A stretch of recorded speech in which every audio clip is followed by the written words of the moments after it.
All right, guys, welcome back to this episode of the podcast. We are here live today at Explosive Sports Performance, currently and now known as Primal Strength.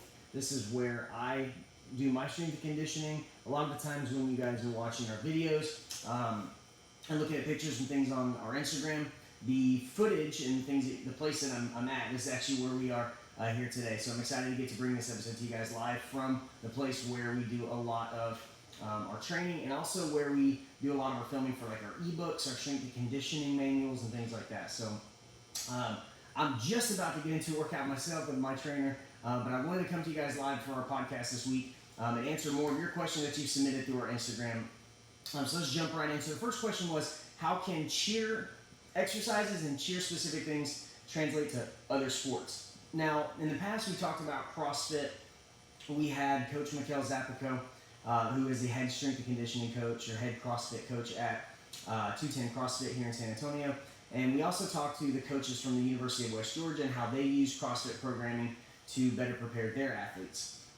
And so instead of looking at, how can cheer benefit other sports, our sport is very unique. It's a very specific skill set that a lot of other sports don't have. So things like stunting. Yes, there are things that are like stunting, but stunting takes a whole lot of accuracy, a whole lot of specificity to master,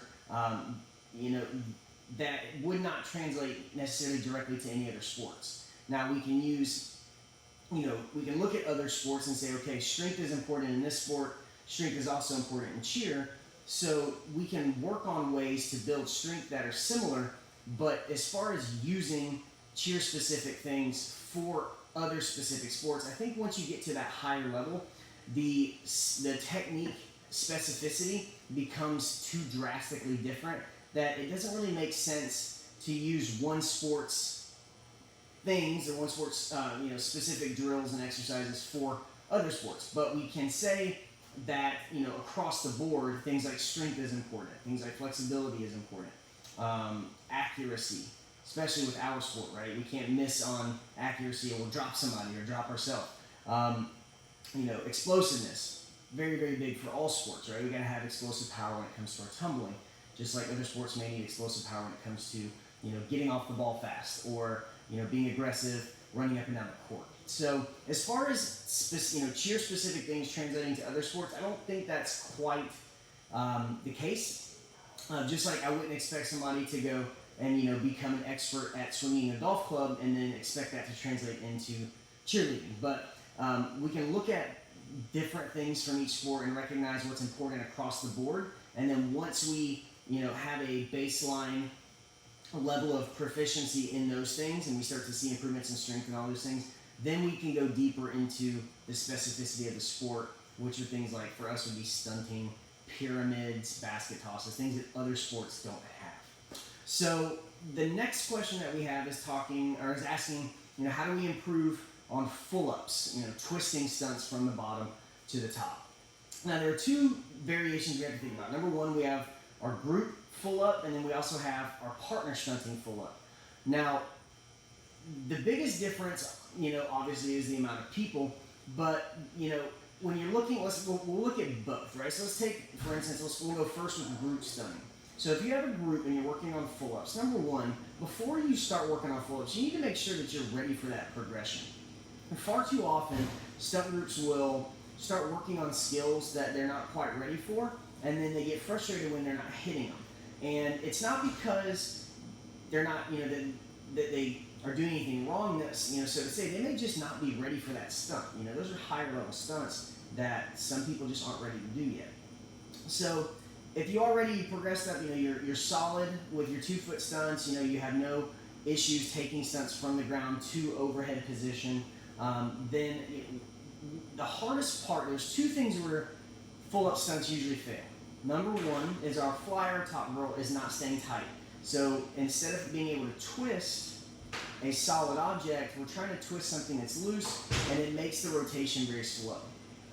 The second thing is that we're not catching the feet. That's one thing that you see probably most often, is that as the stunt is rotating around, the bases are not able to make contact with the foot, and the stunt ends up crashing. It's not that they're not strong enough. It's not that the top girl's not, maybe not staying tight enough. It's simply they're missing the feet. And so when we see somebody missing feet and we see, loose top girl, we have to tighten those two things up. Our top girls need to work on, there are drills you can do where you're, basically trying to spin in one spot. You drive your shoulders around, you spin, and you try to stick your landing. The other thing is we got to make sure that we're taking the stunt bases. We have to make sure we're taking the stunt all the way to the top and locking out and catching here versus trying to spin it and catch it here. That's too rushed. And when I say, for our listeners instead of people that are watching the video, when I say here, I'm talking taking the stunt overhead versus just twisting at the shoulder level. And so if we're twisting here, at the shoulder level, that's gonna minimize the amount of time that we have to spot the feet as far as the bases go. And the less time we have to spot feet, the harder they are to catch. So the most important thing for bases and back spots, making sure that the full up is going all the way to the top and that we're able to spot the feet early, make contact, and place the top girl's feet where we want them. If those things are hitting fine, then we have to, again, make sure our top girls are staying tight, because even if the bases are catching the feet, if she's loose, it's going to cause the stunt to crumble. Now, if we talk about co-ed or partner stunting there, it's a whole different bear. Guys and girls need to make sure that they have solid toss stunts to the top. In my opinion, I think that's a very important precursor, because when you're looking at, let's say, a full-up lid versus a toss lid, you need to have more time to spot the feet as the girl's rotating, right? So if you're barely getting toss libs or toss extensions, if you add a spin in, there's going to be so much going on in such a short travel distance that it's going to be hard to make that stunt clean. Now, if you have a solid toss extension or solid toss lid where you're getting your girl all the way to the top without much struggle, the full-up's going to be much easier because you have a little bit more play time, so to say, as she's kind of floating above your head. And so when we're working on these full-ups with co-ed, our girls have to be more of an active or aggressive part of the full-up than they would with the all-girl. All-girl, you kind of just need to stay tight and let the bases and back spot control where they want to put you.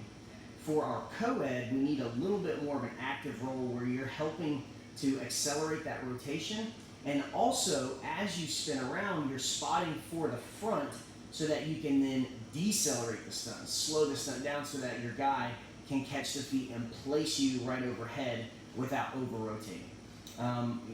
If you typically will see under-rotation in fulls, or separation of top and bottom parts of the body. For our top girl, we'll see where they maybe spin with their shoulders, but they leave their legs behind, and or a slow rotation where they're not getting around. If that's the case, a lot of times it's because our top girls are not being an aggressive and active member of that stunt, and so we need to make sure that as they're flicking, they're actively driving the shoulders, they're aggressive here, they're leading around with their feet, instead of just leaving their feet behind. So the entire body has to rotate at once so that our guys or our bases can spot the feet and know that wherever they put the feet, the upper body is going to be right there with it. So full-ups and twisting stunts, make sure before you jump into those that you're ready for those stunts, you're solid at the stunts leading up prior to twisting stunts, because without that requisite stability in kind of your mid-level stunts, your bottom to top stunts, twisting is just going to be very, very challenging. It can be very frustrating, and can also be very dangerous if you don't have a spot. So, and our last question is, how can we improve skills, for someone who has little body awareness? Now, this is a great question. When you look at, outside of just cheer, you start to look into some of the sports science and some of the research. We look at different age groups and their ability to perform different skills. If we look at baseball, for instance, we have a very common condition that happens in young baseball players. Little leaguer's elbow and little leaguer's shoulder. And what these are, they're deemed overuse injuries. And what happens is it's not that necessarily the volume is too high. It's more that the mechanics of a throw haven't been well developed yet, and so we're overloading parts of the body, that arm, in a way that it shouldn't be overloaded. And it's not because of coaching. That's the biggest thing. It's not because they're being coached improperly. It's because there is not that brain-body connection there yet. It hasn't been fully established. And so what that means is that instead of being able to generate power from the core as you rotate and then you throw with your arm, that power is created in the core and it extends out through the upper arm or through the extremity of the arm. So because we don't have that connection that's built quite yet, we see overuse of the arm because they're basically just throwing all arm versus using their core.